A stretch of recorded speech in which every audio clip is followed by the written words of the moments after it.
Alhamdulillah, wa salat, wa salam ala wa rasulullah. Sticking true to topics addressing aqidah or belief. For the next several days, what I want to do is speak about two important principles of belief, two other important principles. And those two things are, number one, as Muslims, we have to free our minds. Free our minds of any bad thoughts about Allah or any bad thoughts about His religion. And the second principle or concept is to be unique and true to ourselves and not imitate the non-Muslims. Today we're going to focus in on what does it mean to harbor bad thoughts about Allah. Unfortunately, guys, a lot of Muslims suffer with this. You'd be surprised how many emails I receive each week from Muslims around the world with questions about their religion because they harbor bad thoughts about Allah. Well, listen to what Allah says about this in the interpretation, the meaning. They were moved by bad thoughts about Allah. Thoughts that belong to the pre-Islamic period. In fact, they said, is the matter anything to do with us? Say unto them, verily, the matter is for Allah. They hide within themselves what they would never tell you. They say, if the religion had been left with us, none of us would have been killed here. Say, even if you had remained in your homes, those for whom death was written would have gone forth to find their death. But all this was that Allah might test to see what is in your heart and purge what is in your heart, because Allah knows well the secrets of your hearts. Now remember, I tell you guys, you will never understand the Quran until you learn the hadiths. A lot of Muslims will read this and wonder, what the heck is going on here? Who was moved by bad thoughts? What is Allah talking about? If you had remained in your home. Well, first of all, this verse illustrates two things, two important things. A lot of Muslims ask, how does this verse benefit us today? Well, you learn from this verse, number one, it is forbidden to think bad about Allah or His religion. And you learn, number two, that as a true believer, you are obligated to only think good of Allah. Think good of His commands. Think good of His religion, as we talked about today in the quiz I gave you. It's not for you to try to rationalize things out. Why Allah is telling us to do this. Why we wear hijab. Why we don't eat pork. Just do what Allah says and know that whatever He commands you to do, He's commanding you to do it because it's good. And that's it. And now a lot of people will ask, well, what does Allah mean? What is the history behind this verse? What happened here? What happened here in this verse? Well, the history. This is when Allah sent down the command to the Muslims to go out and to fight against the Quraysh. When the Prophet announced to the people to gather together their weapons and their horses and camels so they could go out and fight the Quraysh, the hypocrites amongst them. The hypocrites amongst them, they were afraid of dying. They were afraid of dying. They didn't want to go out and fight because they were afraid of dying. So they said, well, why is Allah commanding us to do this? If we go out and fight, we'll die. And that's when Allah said, even if it is decreed for you to die, if I have decreed for you to meet your death, hiding in your home is not going to protect you. Death will still find you. And Allah let the people know the reason why I'm commanding you to go out and fight. This is my way of testing to see if you truly believe in me. Because what happened is this command to fight came after many of the Muslims, many of the Arabs had embraced Islam. They had just become Muslim. But amongst those people who converted to Islam, many of them were hypocrites. Many of them were not sincere in their faith. So Allah sent this command down, commanding them to go out and fight as a means of testing to see if they truly believed in him. He said, those of you who truly believe in me, you will obey me. You will go out and you will do what I command you to do without asking questions. Because I know who's a hypocrite, and I know who isn't. I know who was sincere in embracing their faith and who was not.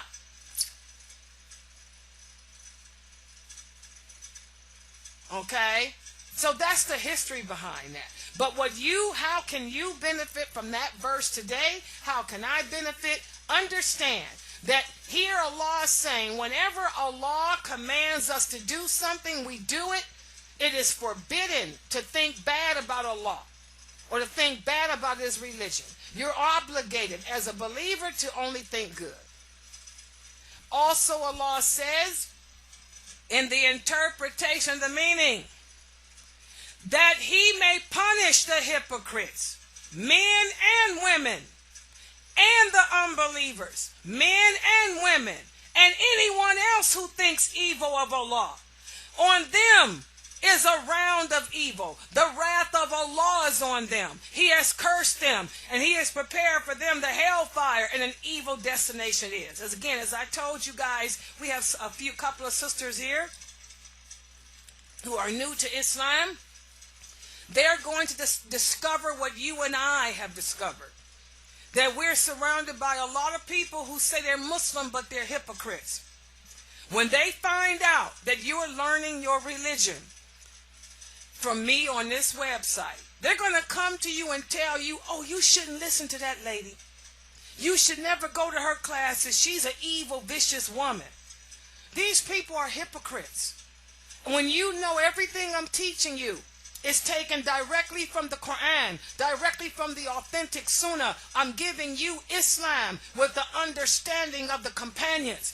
And the hypocrites, they don't want you to learn the truth.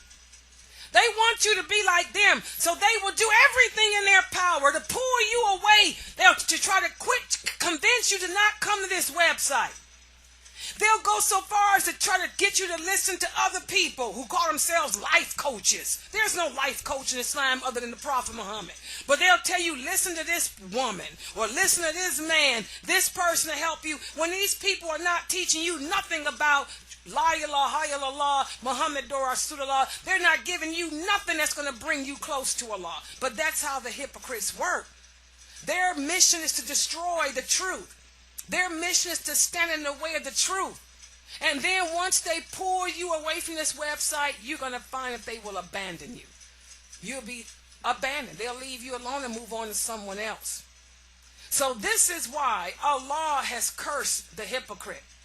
Allah has cursed the hypocrite. Allah has cursed the hypocrites, those women and men who stand in the way of the truth. They stood in the way of the truth of the Prophet Muhammad. Every time the Prophet gave a command to go out and fight, the hypocrites did everything in their power to try to keep the others, believers, from going out to support the Prophet. The hypocrites, they slandered the Prophet's wife. They accused his wife Aisha of adultery. They even slandered him. They accused him of divorcing all his wives. You know, the hypocrites are always going to stand in the way of the truth, try to make us, the true believer, look bad. And here Allah is saying that he has his curse on them. They will be punished. And not only will Allah punish them in this world, but Allah is going to also punish them in the hereafter too. And the hypocrites, they are kafir. They are unbelievers too. They are kafir too. The difference between them and a Christian is, at least a Christian will tell you, I'm a Christian. But the hypocrites pretend to be Muslim, but in reality they are not. So in that verse, Allah informs us, the unbelievers from among the hypocrites and the polytheists, they both hold false beliefs about Allah, and they wish for the believers' defeat and destruction. But Allah will be the one to defeat them. And Allah promises his punishment to them once in this world and also in the hereafter. So the hypocrites, and if you look around you, those Muslims in your communities who are always arguing, trying to stand in the way of the dawah, stand in the way of the truth, look at them. They're unhappy people. Those women that's going to come to you telling you, oh, you shouldn't listen to Laila Nasheeba. She's evil. You shouldn't go to her website. These jealous, ugly, vicious women who come to you with that nonsense, look at their personal lives. They're miserable, unhappy women. Miserable, unhappy men, confused men. Okay? So thus, as Muslims, we learn that saying you believe in Allah, saying that you sincerely believe La ilaha illallah Muhammadur Rasulullah, we have to also understand that the greatest enemy to the believer is the hypocrite. The greatest enemy to our nation are the hypocrites. The Prophet had to contend with them. They stood in the way of everything. Oh my God. And I like to read about different things that happen because as a daya, a person of the dawah, a caller to the truth, I have to contend with them so much. Okay? The Kafirs, the Christians and Jews have never bothered me. All my botherment has been from hypocrites. People claim to be Muslim coming in here trying to destroy my website. But when I get depressed, I think back. I go and read about some of the things the Prophet had to deal with from the hypocrites, and it softens my heart and gives me the strength to stand up and be a woman and deal with what I have to deal with. The hypocrites are the greatest danger to our nation, and they are everywhere. They are in every masjid. They're in every community. Just because a person say that they're Muslim doesn't mean that they're good. Remember, we talked about you have to judge from behavior, from the action, the mannerisms. A truly good Muslim wouldn't sit around speaking badly about people of knowledge. A truly good Muslim would be happy that you are learning the religion from someone. They wouldn't try to pull you away from that knowledge. So we're surrounded by them. You're going to have to be on guard against them because they are the greatest danger to us. And also we learn from those two verses that it is haram, forbidden to think bad about Allah. Thinking bad about Allah is a sign of hypocrisy. Those Muslim women that you're going to come in contact with who try to rationalize wearing a hijab, they try to rationalize why we do what we do. These women are hypocrites because they don't know that we don't have to rationalize anything. The reason I wear my hijab is because I'm a Muslim and my Lord commanded me to. It ain't about no badge of honor. It ain't about none of that. My badge of honor is my shahada. La ilaha illallah Muhammadur Rasulullah. That is my badge of honor. My hijab is just a covering on my body. And I cover my body because my Lord commanded me to. And by obeying him, I'm showing him that I truly believe in him. That's it.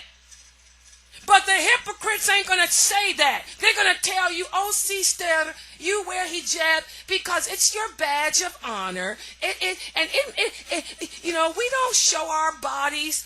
Look at the rationale behind it. I mean, if you take your hijab off, you could attract a man to you, and that man could rape you. Who cares? You get raped with a hijab on if Allah decrees it. Hello? Don't sit around trying to rationalize Allah's commands. Simply say, I hear and I obey. The hypocrites, they say they hear. They say they obey, but they don't. They try to rationalize. They accept some parts of the deen and they don't accept others because they think bad of Allah.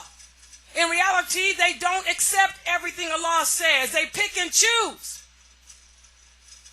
So if you truly believe in Allah, you don't pick and choose. You accept that everything He said is for your betterment and you live it, you implement it. Okay? So we have to believe these things as a Muslim. Okay? And I gave you the history of those two verses.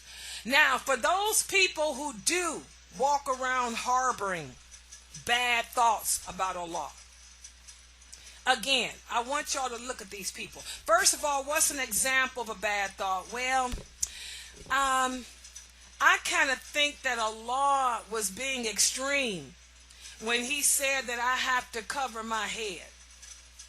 You got bad thoughts about the religion. Whenever you do not accept something that Allah says, or whenever you feel the need to try to rationalize, this is harboring bad thoughts.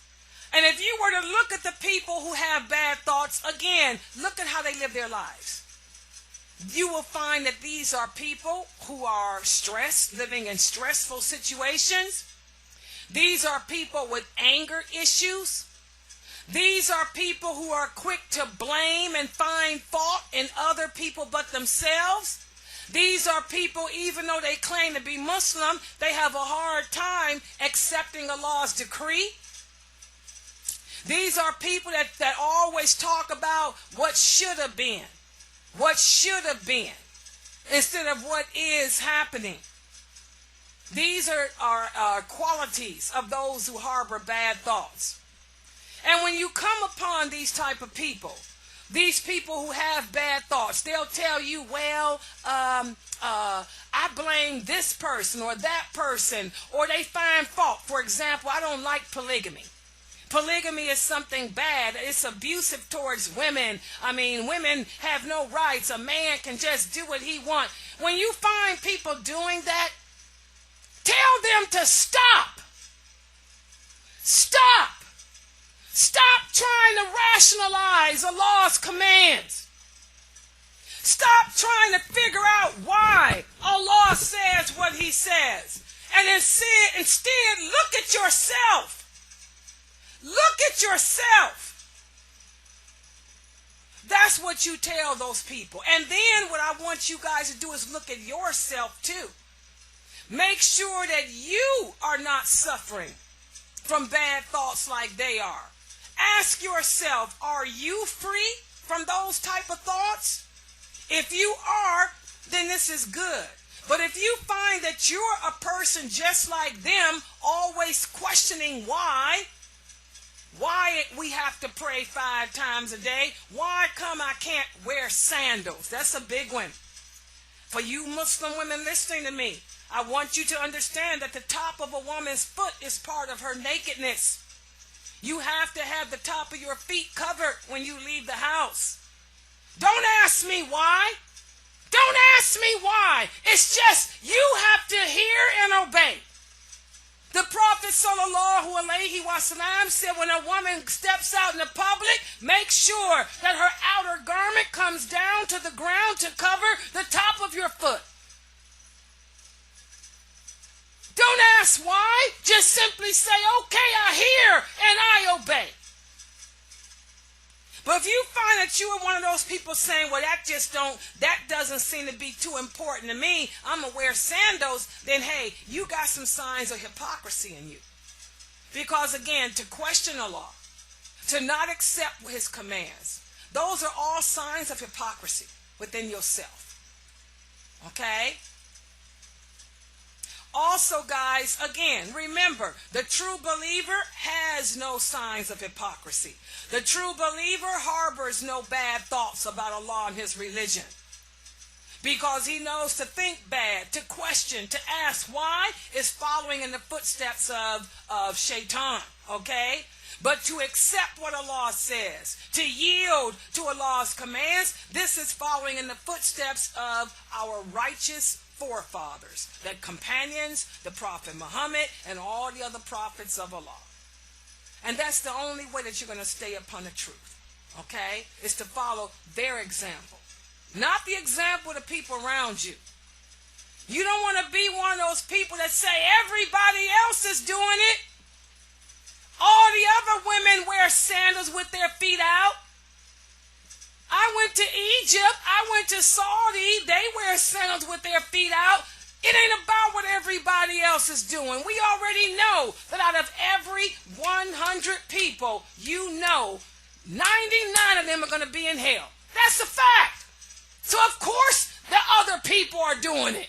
You want to be that one who makes it to paradise. And the only way that you can be that one to make it to paradise is for you to stop questioning Allah's laws and just simply submit.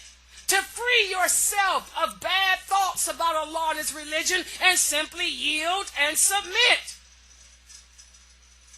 And Allah tells us in the Quran that this excuse of everyone else doing it, that's the excuse that people have been using for centuries, ever since Allah sent Adam. Listen to what Allah says in the interpretation, the meaning. Just in the same way, whenever we sent a messenger before you to the people, the rich ones amongst them said, this is what our fathers were doing. We found our fathers following a certain religion, and we will certainly follow in their footsteps. So that excuse is the excuse that ignorant kafirs been using for centuries. And how many of you know Muslim women and men who do that? Everybody else does it. You tell a person it's haram to arch your eyebrows. It's haram to arch your eyebrows. Well, everybody else does it. The people back home do it. It's haram to wear sandals, revealing the top of your feet. Everybody else doing it. The fact that everybody else doing it should tell you something. Everybody else gonna be in hell. Remember, do you even know 100 people? Out of every 100 you know, 99 going to hell. Okay? So again, you're going to find the hypocrites. You're going to find the people who suffer, the Muslims who suffer with bad thoughts. You're going to find that their excuse to doing what they do and doubting and questioning religion, their excuse is everyone else just doing it. And I want you guys to remember, the true believer could care less about what everyone else is doing.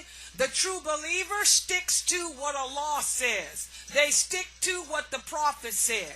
They don't allow people to pull them away from that. You're going to find a lot of other people telling you that this is haram, that is haram. It's haram for you to be beautiful, haram for you to wear colors, haram for you to wear makeup, haram for you to wear fingernail polish. Where's your proof? Unless those Muslims come to you with the clear evidence from Allah or the Prophet, you just totally walk away from them. And those that's coming to you telling you that things are haram, if you were to look at their personal life, you'll see that they're the ones with the arched eyebrows. You'll see that they're the ones questioning Allah. They're the ones asking, why come I can't take this off? Listen to what Allah says in the interpretation, the meaning. When it is said to them, follow what Allah has revealed, they say no. We shall instead follow the way of our fathers, even though their fathers were void of wisdom and guidance. Okay? So that everybody else is doing it. Everybody else is doing it. We want to be like Prophet Joseph, alayhi salam.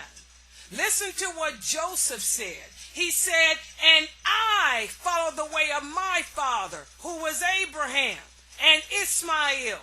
Abraham and Isaac and Jacob. Never could we attribute any partners to Allah. So here you want to be like that. You know, you want to, even though everybody else is telling you what everybody else is doing, what their parents doing, you tell them, well, I follow the way of Abraham, the way of Moses, the way of Jesus, the way of Joseph. You know, their people were on the right path. They were people on the right path. Don't use as a comparison to me what your mother and father and what they do back home in your country. The comparison to use with me is what those prophets of Allah did. Everybody understand that? And we have to understand, guys, this is part of life. That's why I gave y'all that quiz today. This is part of life. As you grow in your knowledge and your understanding of Islam, like I said, you will encounter many Muslims who will smile in your face, pretend to be your friend, and then try to pull you away from the truth, pull you away from your learning. This is just how it works. Whenever Allah sent men with the truth, the people became suspicious of following them. And most of the people rejected their message. A lot of people say, Sister Laila, you're teaching us so much true Islam. Why is it that there's only 40 or 50 people here? But if you go on Facebook, you will find that these other people got 800 people, 800, 900 people listening to them. Well, this is the way of the truth. Whenever Allah sent men with the truth, the people became suspicious of them. And most of them will reject their message. Listen to what Allah says in the interpretation, the meaning. We sent Noah to his people. He said, "O my people, worship Allah. You have no other God but He. Will you not fear Him?" The unbelievers amongst his people said, "He is no more than a man like you. His wish is to assert his a superiority over you. If Allah wished to send a messenger, He would have sent us an angel." So here you can see, Noah was a man of the truth. The people rejected him too. They said, "He ain't nobody. He ain't no different than you and me. If Allah wanted to send a message, He'd have sent an angel." That's what people do today. Who is Laila Nasheeba? What that way? She ain't nobody. She don't even speak Arabic. She ain't nobody. Come over here and listen to this. This person is somebody. This person speaks Arabic. This person hangs out with this famous personality over here. This person this. This is how it's always been, guys. The people of the truth never have large followings. They don't. We always have small followings. If I were to log on this website and see 1,000 people here, I would know something is wrong with me. I'd say, "Oh my God, what did I do wrong? I must really have become a deviant." Okay? Look at Prophet Sully. The people of Sully said, "Do you forbid us to worship what our fathers worship?" They use that same excuse. What their fathers did, what everybody else is doing. Also another example, the people of Shu'aib. He didn't have that many followers either. Allah tells us in the interpretation, the meaning, "Does your religion of prayers command you that we leave what our forefathers used to worship?" That's what they told Shu'aib. Shu'aib didn't have that many people following him. He only had a few followers. And we all know the story of Abraham. Abraham called to his people for years. He only had 2 supporters, his wife and his nephew. Listen to what the people of Abraham said. They said, "We worship idols, and we remain constant in attendance to them." Abraham told them, he said, "Do they listen to you when you call on them? Do they harm or benefit you?" They said, "No, but this is what our fathers did." Abraham had left Babylon and he only had 2 supporters, his wife Sarah and his nephew Lot. And then we have Pharaoh and Moses. Everybody knows the story of Moses. So again, guys, the people of the truth never have large followings. We've always, had small followings. So it's no surprise to me that I got 40 or at the most 40 or 50 people in here listening to me, whereas these other people on Facebook got 800. That's the way it is. That's a sign to me that I must be still hanging firm and strong to the truth. Okay, so again, guys, we have to understand as Muslims, the stronger and closer you become with Allah, the more and more you're going to have to contend with your personal jinn and the evil people amongst humans. Your personal jinn is going to push you to question Allah, push you to have doubts about the truth. Okay? And then the hypocrites, they will come amongst you and try to deter you and tell you what everybody else is doing, what everybody else is saying. They will use those people on Facebook. He got 800 people listening to him, so he must be telling the truth. They'll use that. But you have to stand firm. You have to realize that the people, the truth, are always in a minority. We're always few, whereas the people of the hellfire are always of a majority. Okay? So on that note, we'll stop right here for today. I want you guys to clear and free your minds of any bad thoughts about Allah and His religion. Remember, as a Muslim, whatever Allah says to do, do it. Don't try to figure out the rationale behind it. Don't try to figure out the logic behind it. And when other people ask you, why do you do the things you do, you say, because Allah told me to. And it's my job to hear and obey if I want to be one who submits to Him. That's it. You don't owe anyone any other explanations. And when those hypocrites come to you and try to dupe you up, you turn away from them. Allah says in the Quran, turn away from the ignorant people. Turn away from them. Unless they're coming to you with clear evidence from the Quran or clear evidence to support their filth, you turn away from them. And if it's not filth, they wouldn't be telling you not to come here or not to learn this, because everything that you're learning here is based on evidence from Quran and authentic hadith. Okay? On that note, we'll stop right here for today. Allahu, Allahu, Allahu, Allahu.